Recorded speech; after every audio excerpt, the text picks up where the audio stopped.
Doctor साहब, सबसे पहले मैं आपकी तरफ आऊँगा। डॉक्टर मुनव्वर हुसैन साहब, अब बताइएगा स्विट्ज़रलैंड में होने वाले मुमकिन मुज़ाकरात से हम क्या तवक्कुआत रख सकते हैं? देखें, सबसे पहली बात तो ये कि ये बहुत बड़ी डेवलपमेंट है, हुँ, इसलिए कि इंटरनेशनल जो ऑर्डर है उसके बारे में समझा जा रहा था कि ये डीरेल हो रहा है और डिसऑर्डर में तब्दील हो रहा है। हुँ, दूसरा मेरा पॉइंट ये है कि हमें ये भी मालूम है कि जब हम इंटरनेशनल ऑर्डर की बात करते हैं तो ये वही ऑर्डर है जिसे अमेरिका ने कंस्ट्रक्ट किया था और वेस्ट अमेरिका के साथ करा था। तो जब ये ऑर्डर इनफेक्टिव होगा तो इसका मतलब ये कि अमेरिकन से या वेस्टर्न से भी इनफेक्टिव हो जाएगी। हुँ, उस ऑर्डर को एक ऑक्सीजन मिली है इस डील के जरिए से, एक ठीक है। नई उम्मीद पैदा हुई है। चाइना का, यूरोप का ये कहना कि इसमें रिफॉर्म पैदा करके और इसको आगे चलाना चाहिए, इसे ज्यादा इफेक्टिव बनाना चाहिए रूल बेस्ड ऑर्डर को। हुँ, लेकिन बदकिस्मती से जो इजराइल की इस वक्त स्ट्रेटेजिक थिंकिंग है, जो कि वही स्ट्रेटेजिक थिंकिंग आपको भारत में भी नजर आती है, वो ये कि जंग और जदल होना चाहिए।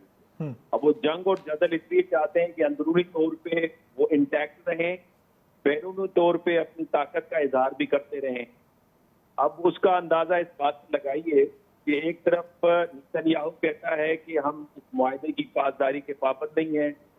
नफ्ताली बेनेट जो कि नेक्स्ट प्राइम मिनिस्टर होने लगा है, अपोजिशन लीडर है, माजी में प्राइम मिनिस्टर भी रहा इजराइल का, उसका ये कहना कि मैं पावर में आऊंगा तो इजराइल ईरान के लिए जहन्नुम के दरवाजे खोल दूंगा।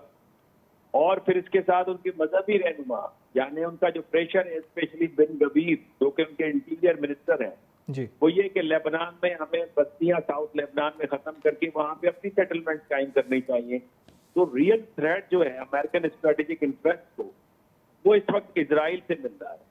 जेडी वैंस साहब ने कई दफा स्टेटमेंट दे चुके हैं कि ये जो नेतन्याहू मुखालफत कर रहा है इस डील की, उन्हें ये समझना चाहिए कि आज तक उनकी जो हिफाजत है वो अमेरिकन मेड वेपन से होती रही है, अमेरिकन टैक्स पेयर की मनी से होती रही है, हुँ, और वो अपने आप को प्रेसिडेंट को वो अपना दुश्मन समझते हैं।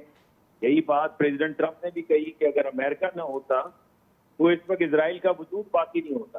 तो मेरा ख्याल ये है कि इजराइल की इन्हीं हरकतों की वजह से खत्ते में जो हर किसी की उंगलियां ईरान की तरफ थी कि सोर्स ऑफ एन इंस्टेबिलिटी है, आज हर कोई ये समझता है कि असल में जो क्यास क्रिएटर है, प्रॉब्लम क्रिएटर है, वो इजराइल है न कि ईरान है।